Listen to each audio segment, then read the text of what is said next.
ರಾಜಧಾನಿ ಬೆಂಗಳೂರಿನಲ್ಲಿ ಒಬ್ಬ ಇದ್ದಾನೆ ರೌಡಿ ಪೊಲೀಸ್.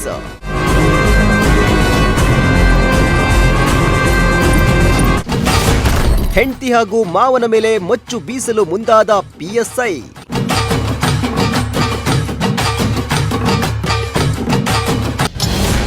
ಮನೆಗೆ ಹುಡುಗಿಯನ್ನ ಕರೆತಂದು ಪೊಲೀಸಪ್ಪ ಪೋಲಿಯಾಟ.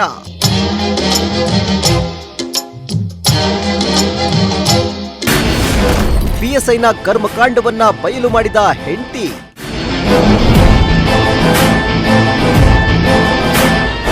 ಪೊಲೀಸರು ಎಂದ್ರೆ ಕಾನೂನನ್ನ ರಕ್ಷಣೆ ಮಾಡುವವರು, ಜನರನ್ನು ರಕ್ಷಣೆ ಮಾಡುವವರು ಅಂತಾರೆ. ಆದ್ರೆ ಇಲ್ಲೊಬ್ಬ ಪೊಲೀಸಪ್ಪ ರೌಡಿ ರೀತಿ ವರ್ತಿಸ್ತಾ ಇದ್ದು ಸ್ವಂತ ಹೆಂಡತಿ ಹಾಗೂ ಮಾವನ ಮೇಲೆಯೇ ಮಚ್ಚು ಬೀಸಲು ಮುಂದಾಗಿದ್ದಂತೆ. ಸಲದಕ್ಕೆ ಮುದ್ದಾದ ಹೆಂಡತಿ ಹಾಗೂ ಮಗು ಇದ್ರೂ ಕೂಡ ಬೇರೆ ಹುಡುಗಿಯರ ಜೊತೆ ಶೋಕಿ ಕೂಡ ಇದ್ದು ಮನೆಗೆ ಹುಡುಗಿಯರನ್ನ ಕರೆತಂದು ಪೋಲಿಯಾಟ ಆಡ್ತಾ ಇದ್ದಂತೆ. ಇಷ್ಟಲ್ಲದೆ ಹೆಂಡತಿಯನ್ನ ಕೊಲೆ ಮಾಡಲು ಮುಂದಾಗಿದ್ದ ಎಂಬ ಗಂಭೀರ ಆರೋಪ ಕೇಳಿ ಬಂದಿದೆ. ಪೊಲೀಸಪ್ಪನ ಕರ್ಮಕಾಂಡವನ್ನ ಸ್ವತಃ ಪಿಎಸ್ಐ ಹೆಂಡತಿಯೇ ಬಯಲಿಗೆಳೆದಿದ್ದಾಳೆ.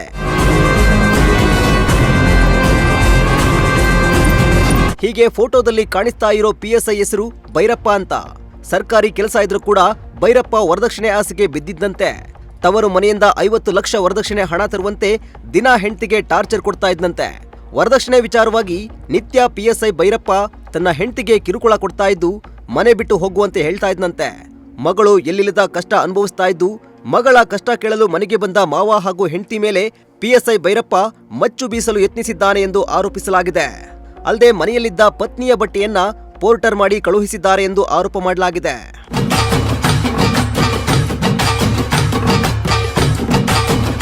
ಇನ್ನು ಪಿಎಸ್ಐ ಭೈರಪ್ಪ ಹೆಂಡತಿಗೆ ವರದಕ್ಷಿಣೆ ವಿಚಾರವಾಗಿ ಟಾರ್ಚರ್ ಕೊಡ್ತಾ ಇರೋದು ಒಂದ್ ಕಡೆ ಆದ್ರೆ, ಮನೆಯಲ್ಲಿ ಹೆಂಡತಿ ಹಾಗೂ ಮುದ್ದಾದ ಮಗು ಇದ್ರೂ ಕೂಡ ಬೇರೆ ಹುಡುಗಿಯರ ಶೋಕಿಯೂ ಕೂಡ ಇತ್ತಂತೆ.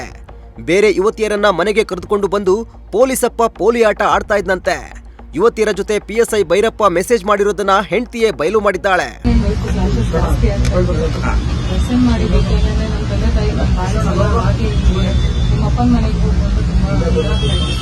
ಹಾಗಾಗಿ ಮತ್ತೆ ಮನೆಯವ್ರು ದೊಡ್ಡವರೆಲ್ಲ ಕೂತಿ ಕಾಂಪ್ರಮೈಸ್ ಮಾಡಿ ಮತ್ತೆ ಕಳಿಸಿದ್ರು. ಅದಾದ್ಮೇಲೆ ಕರ್ಕೊಂಡು ಬಾಳಿಸ್ತೀನಿ ಅಂತ ಅವರೇ ಕರ್ಕೊಂಡು ಹೋದ್ರು. ಕರ್ಕೊಂಡು ಹೋದವರು ನೀವು ಇರ್ಕೂಡ್ದು ಇರಬಾರ್ದು ಮನೆಯಲ್ಲಿ. ನಾನು ಸುಮ್ಮನೆ ಕರ್ಕೊಂಡು ಬಂದೆ, ಯಾಕಂದ್ರೆ ಕೋರ್ಟಲ್ಲಿ ತಪ್ಪಾಗಬಾರ್ದು ನನ್ನ ಮೇಲೆ ಅಂತ ನಾನು ಕರ್ಕೊಂಡು ಬಂದೆ. ಸೊ ಹಾಗಾಗಿ ನಾನು ನೀನೇ ಮ್ಯೂಚುವಲ್ ಆಗಿ ನನಗೆ ಡಿವೋರ್ಸ್ ಕೊಟ್ಟು ಇಲ್ಲ ನೀವು ಹೊರಟೋದು ಅಥವಾ ನಿಮ್ಮ ತಂದೆ ತಾಯಿ ಹತ್ರ ದುಡ್ಡು ಇಸ್ಕೊಂಡು ಬಾ. ಯಾವಾಗಲೂ ಸ್ವಲ್ಪ ವರದಕ್ಷಿಣೆ ಜಾಸ್ತಿ ಹೇಳೋರು ಸರ್.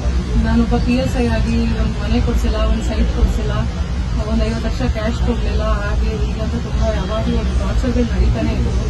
ಅವರು ಸಸ್ಪೆಂಡು ಆದದ್ದು ಅವರು ತುಂಬಾ ಹಿಂಸೆ ಮಾಡೋರು ಸರ್. ನಿಮ್ಮ ತಂದೆಯವ್ರ ಹತ್ರ ಇಸ್ಕೊ, ನಿಮ್ಮ ತಂದೆಯವ್ರ ಹತ್ರ ಆಸ್ತಿ ಬರ್ಸ್ಕೊಂಡ್ ಬಾ, ಜಮೀನ್ ಬರ್ಸ್ಕೊಂಡ್ ಬಾ. ಸೊ ಹಾಗಾಗಿ ಅದರೆಲ್ಲ ಟ್ರೈ ಮಾಡಿ ತುಂಬಾ ಇದು ಮಾಡಿದ್ರು ಸರ್. ಹರಾಸ್ ಮಾಡಿ ಎಲ್ಲಾ ತರನೂ ತೊಂದರೆ ಮಾಡಿದ್ರು. ಸೊ ಹಾಗಾಗಿ ಒಂದು ಕಂಪ್ಲೇಂಟ್ ಕೊಡ್ಬೇಕು ಅಂತ ಆಲ್ರೆಡಿ 1 ಮಂತಿಂದನೂ ನಡೀತಾನೆ ಇತ್ತು. ಮೊನ್ನೆ ಕೆಂಗೇರಿ ಸ್ಟೇಷನ್ಗೆ ಹೋಗಿ 10 ಗಂಟೆ ರಾತ್ರಿ ನಾನು ನನ್ನ ಮಗು ಹೋಗಿ ಕೂತ್ಕೊಂಡು ಯಾರು FIR ಮಾಡಲಿಲ್ಲ ಸರ್.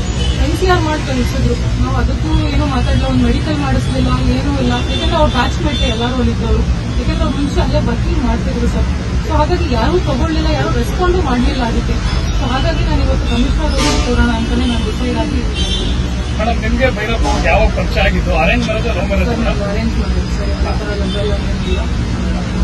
ಇನ್ಸ್ಟಾಗ್ರಾಮ್ ಅಲ್ಲೆಲ್ಲ ವಾಟ್ಸ್ಆಪ್ ಅಲ್ಲೆಲ್ಲ ಚಾಟ್ಸ್ ಗಳೆಲ್ಲ ಬೇರೆಯವ್ರ ಜೊತೆ ಇದೆ. ಯಾರಾದ್ರೂ ಹುಡುಗಿಯರ ಜೊತೆ ತುಂಬಾ ಅಫೇರ್ಸ್ ಗಳೆಲ್ಲ ಸಿಕ್ಕಾಕೊಂಡು ಅದೆಲ್ಲ ಆಗಿ ನಾವು ಸುಮ್ಮನಾದ್ವಿ ಸರ್.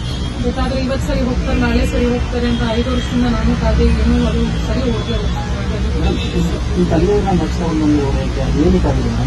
ಅದೇ ನನ್ನ ಹೊಡೆದ್ಬಿಟ್ಟಿದ್ರು ಚೆನ್ನಾಗಿ. ಬಟ್ಟೆ ಎಲ್ಲ ಅರ್ಧಿ ರೋಡಕ್ಕೆ ಕಳಿಸ್ಬಿಟ್ರು. ಬಾಳಿಸಲ್ಲ, ಹೋಗು ನೀನು ಆಚೆ ಫಸ್ಟ್ ಅಂತ ಎಲ್ಲ ಬಟ್ಟೆ ಎಲ್ಲ ಹರಿದಿ ಹೊಡೆದಿ ಅವ್ರ ಅಮ್ಮ ಮಗ ಇದ್ರು ಸೇರಿ ಆಚೆ ಹಾಕಿದ್ರು. ಅವಾಗ ನಾನು ವಿಧಿಯಿಂದ ಪೊಲೀಸರಿಗೆ ಕಂಪ್ಲೇಂಟ್ ಮಾಡಿದೆ ಸರ್. 112ಗೂ ಕಾಲ್ ಮಾಡಿದೆ, ಯಾರೂ ರೆಸ್ಪಾಂಡ್ ಮಾಡಲಿಲ್ಲ. ಅದಾದ್ಮೇಲೆ ನಮ್ಗೆ ಬರಲ್ಲ, ಬ್ಯಾಡಂಡಿಗೆ ಬರಲ್ಲ, ತಾವರೆಕೆರೆಗೆ ಬರುತ್ತೆ, ಒಬ್ಬೊಬ್ರು ಅವ್ರ ಮಾಗಡಿ ರೋಡಿಗೆ ಬರುತ್ತೆ ಅಂತ ಅವರವರೇ ಇದು ಮಾಡ್ಕೊಂಡ್ರು ಸರ್. ಅದಾದ್ಮೇಲೆ ನಮ್ಮ ತಂದೆ ಕಾಲ್ ಮಾಡಲೇಬೇಕಾಯ್ತು ಪರಿಸ್ಥಿತಿ. ನಮ್ಮ ತಂದೆ ಬಂದಿದ್ದಕ್ಕೆ ಏನಪ್ಪ ಹಿಂಗೆಲ್ಲ ಹೊಡೆದಿಗೆಲ್ಲ ಸರಿನಾ ಅಂತ ಅವರು ಹೊಡೆದಕ್ಕೆ ಮೇಲೆ ಅವರು ಬಂದೇ ಬರುತ್ತೆ ಸರ್. ಅದನ್ನ ನಾವು ಕೇಳಿದಕ್ಕೆ ಮಚ್ಚಿಟ್ಕೊಂಡು ಇವತ್ತು ಅಪ್ಪ ಮಗಳು ಇಬ್ಬರನ್ನು ಕತ್ತರಿಸಾಕ್ತೀನಿ, ಹಾಗೆ ಹೀಗೆ ನಾನು ನೋಡ್ತಾನೆ ಇದ್ದೀನಿ. ಅವತ್ತಿಂದನೂ ಅಪ್ಪ ಮಗಳು ಇಬ್ರು ಒಪ್ಕೊಂತಾನೆ ಇಲ್ಲ, ನಾನೇನು ಹೇಳಿದ್ರು ನಿಮ್ಮಿಬ್ಬರು ನಾನು ಉಳಿಸೋದೇ ಇಲ್ಲ ಅಂತ ಮನೆ ಹತ್ರ ರೌಡಿಗಳನ್ನೆಲ್ಲ ಕರೆಸಿ ಒಂದು 20-30 ಜನನ ಎಲ್ಲ ಮಾಡಿದ್ರು ಸರ್.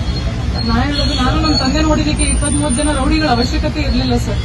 ಒಬ್ಬ ಗಂಡಸಿಗೆ 5 ಜನ ಹೆಣ್ಮಕ್ಳು ನಿಂತ್ಕೊಂಡ್ರು ಸರಿ ಸಾಟಿಯಲ್ಲ, ನೀನ್ ಅಷ್ಟು ನನಗೆ ಹೊಡೆದಿರಲ್ಲ ಅಲ್ಲಿ ನಿಲ್ಸಿದ್ಮೇಲೆ.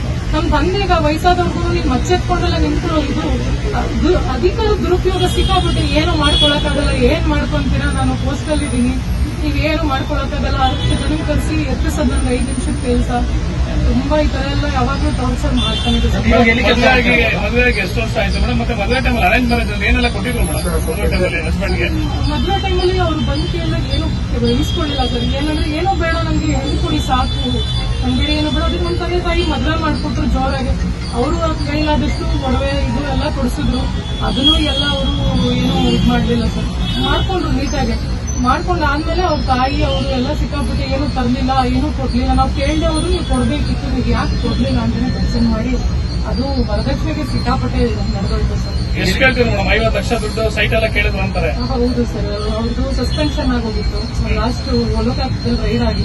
ಆ ಸಸ್ಪೆನ್ಷನ್ ರಿವೋಕ್ ಮಾಡಿಸ್ಕೊಳ್ಳೋದು ನಿಮ್ಗೆ 50 ಲಕ್ಷ ಬೇಕೇ ಬೇಕು ಅಂತ ಫುಲ್ ಡಿಮಾಂಡ್ ಮಾಡಿ ಅವಾಗ್ಲೂ ಹೊಡೆದಿ ಇದೇ ತರ ಎಲ್ಲ ಮಾಡಿದ್ರು ಸರ್. ನಾನು ಏನೋ ಫ್ರಸ್ಟ್ರೇಷನ್ ಅಲ್ಲಿ ಇರ್ತಾರಲ್ಲ, ಈ ತರ ಎಲ್ಲ ಅದಾದ ಸರಿ ಹೋಗ್ತಾರೆ ಅಂದ್ಬಿಟ್ಟು ನಾವು ಅವಾಗ್ಲೂ ಮುಂದುವರ್ಕೊಂಡು ಸುಮ್ಮನೆ ಆದ್ವಿ ಸರ್. ಯಾಕಂದ್ರೆ ಒಂದು ಮಗು ಇದೆ, ಆ ಮಗು ಜೀವನ ಹಾಳಾಗ್ಬಾರ್ದಲ್ಲ ಅಂತ ನಾನು ತುಂಬಾ ಟ್ರೈ ಮಾಡಿದೆ ಮೇಡಮ್. ಮನೇಲಿ ಪತ್ನಿ ಇದ್ರು ಕೂಡ ಬೇರೆ ಬೇರೆ ಸವಾಸ.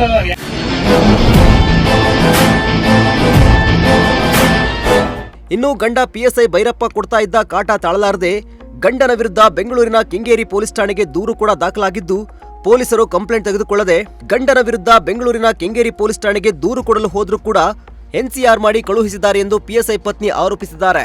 ಹೀಗಾಗಿ ತನಗೆ ನ್ಯಾಯ ಬೇಕು ಎಂದು ಪಿಎಸ್ಐ ಪತ್ನಿ ನಗರ ಪೊಲೀಸ್ ಆಯುಕ್ತ ಮತ್ತು ಡಿಜಿಗೆ ದೂರು ನೀಡಲು ಪತ್ನಿ ಮುಂದಾಗಿದ್ದಾರೆ. ಡಿಜಿಗೆ ದೂರು ನೀಡಿದ ಬೆನ್ನಲ್ಲೇ ಪಿಎಸ್ಐ ಭೈರಪ್ಪ ಮೇಲೆ ಕೆಂಗೇರಿ ಪೊಲೀಸರು ಎಫ್ಐಆರ್ ದಾಖಲು ಮಾಡಿದ್ದು ಪಿಎಸ್ಐನನ್ನ ಬಂಧಿಸಿದ್ದಾರೆ. Bureau report, Prajashakti TV, Bengaluru.